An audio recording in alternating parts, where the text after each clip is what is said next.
Let's talk about the brain. Here we have a sheep brain, so it's a pretty small brain we're working with here. And it was actually shrink wrapped in the shipping bag, so it's a little bit compressed, but we can look at the external features here and get a little bit of idea of what's going on with the external anatomy. This would be the right side of the brain, and this would be the left side of the brain here. And right down the middle here would be the division line between the left and right sides. We can actually see here the frontal lobe. Then we would have the temporal lobe here, more towards the ear area. Parietal lobe here towards the back, and then occipital lobe at the very back. You see all these dark lines running squiggly through here. Those are blood vessels. So in pictures that you would see in the book and that sort of thing, you can see them with and without blood vessels. So this is a with blood vessels view. If we look on the underneath side of the brain, we see here in a really nice brain, we'd see a number of cranial nerves coming out, but what we do see here are the optic nerves. So here's one optic nerve, and over here's the other one, coming out here at the optic chiasma, or the exit or entrance of the optic nerves to the brain. And so if we would have collected this ourselves, we would have taken great care to leave an inch or so of nerve sticking out there, but they're present right there. And we have the spinal cord back here coming in up into the brain. So what we're going to do now is we're going to actually slice the brain in half, giving us a left half and a right half of the brain.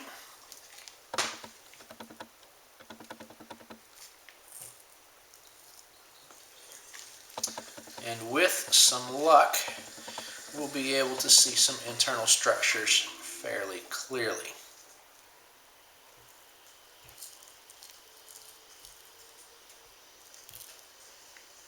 Okay.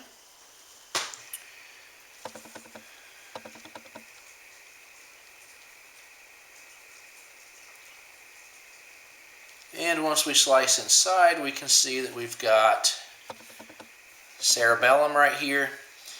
And remember, that would be involved in coordinating skeletal muscle movement.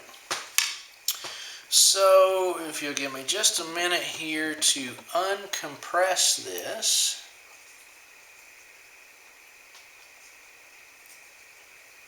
Hopefully be able to open this up just a little.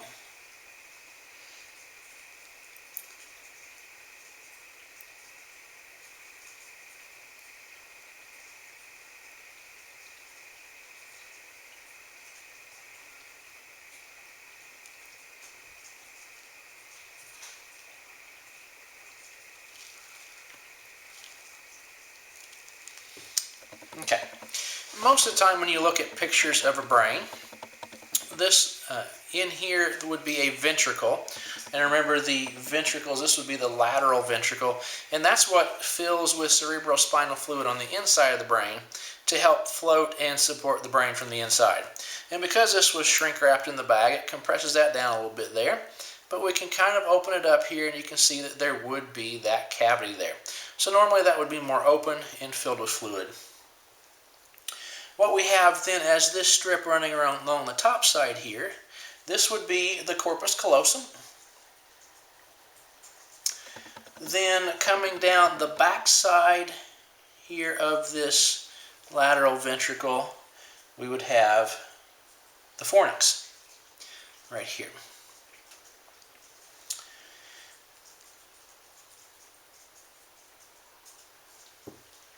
We would have a little, here we can see the optic chiasma there, a little bit of that left, and right down in here we would have the hypothalamus, and it's going to be not really overly distinct here again because everything's mashed together so tightly.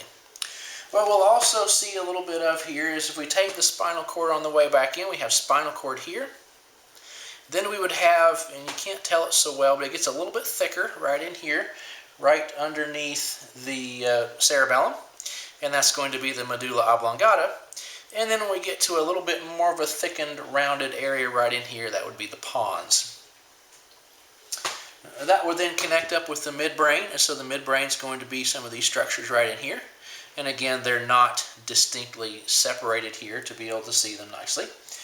But this gives you a little bit of an overview of the idea of what's going on there. With our corpus callosum and fornix, we could see that reasonably well, the lateral ventricles, and our spinal cord, medulla oblongata, and pons. And again, cerebellum there in the background. If we look at our other half here, we'll see the same sorts of things, just from the other direction.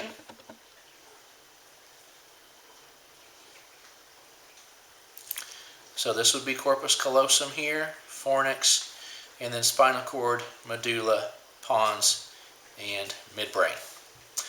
So if we had a bigger brain, that would come apart a little bit easier perhaps. So something like a pig brain or a cow brain would be bigger to work with, and actually would be able to stick your finger inside the lateral ventricle, and a little bit better to work with. But this is what we have. So there's your general overview of brain, and it really kind of looks plain and undistinguished and not very complicated or involved at all.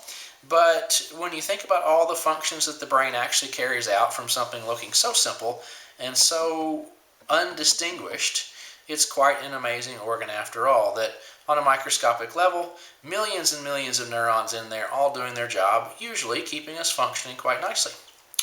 So that's the sheep brain. Thanks for joining us. We'll see you next time.